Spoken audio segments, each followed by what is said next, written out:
Assalamualaikum warahmatullahi wabarakatuh. Perkenalkan, nama saya Muhammad Zainul Rifyan Mustafa, NIM E2019 4022, Prodi Manajemen Zakat dan Wakaf. Saya dari kelompok 10 akan mempresentasikan tentang ekonomi moral.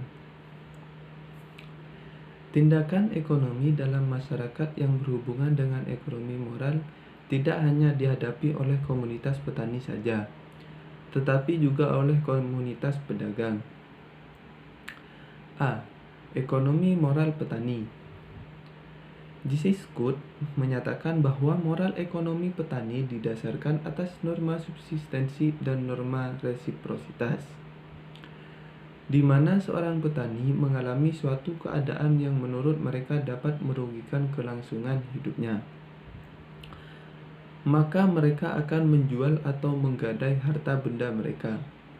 Hal ini disebabkan oleh norma subsistensi.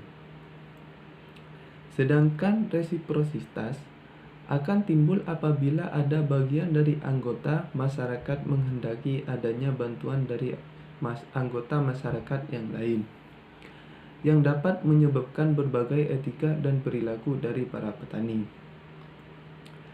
Pertumbuhan negara kolonial dan komersialisasi pertanian yang membawa masyarakat petani ke dalam ekonomi dunia telah memperumit dilema keterjaminan subsistensi kaum petani.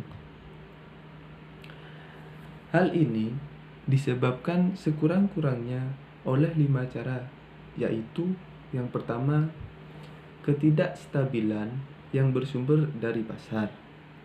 Terus yang kedua, perlindungan desa yang semakin dilema. Yang ketiga, hilangnya sumber daya subsistensi sekunder. 4. Buruknya hubungan sekelas agraris. Dan 5. Negara kolonial yang semakin ekstensif dan intensif dalam memungut pajak.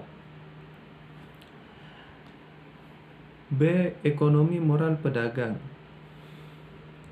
Hadi Ivers mengemukakan bahwa moral ekonomi pedagang timbul ketika mereka menghadapi permasalahan dalam aktivitas jual beli.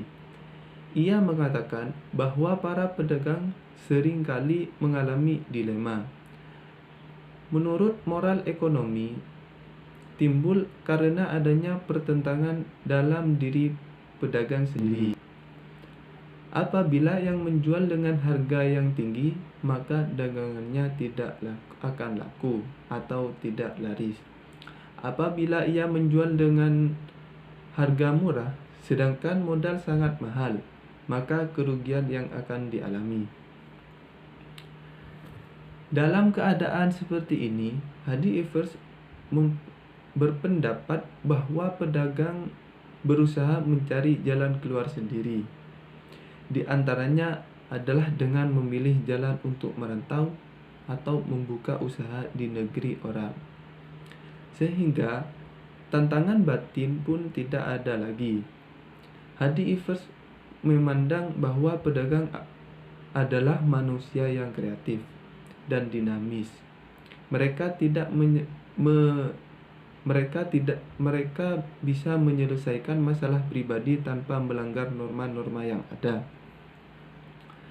Ketika menghadapi dilemanya, para pedagang dalam masyarakat petani telah mencoba mengatasinya dengan cara mereka sendiri, yaitu yang pertama, imigrasi pedagang minoritas.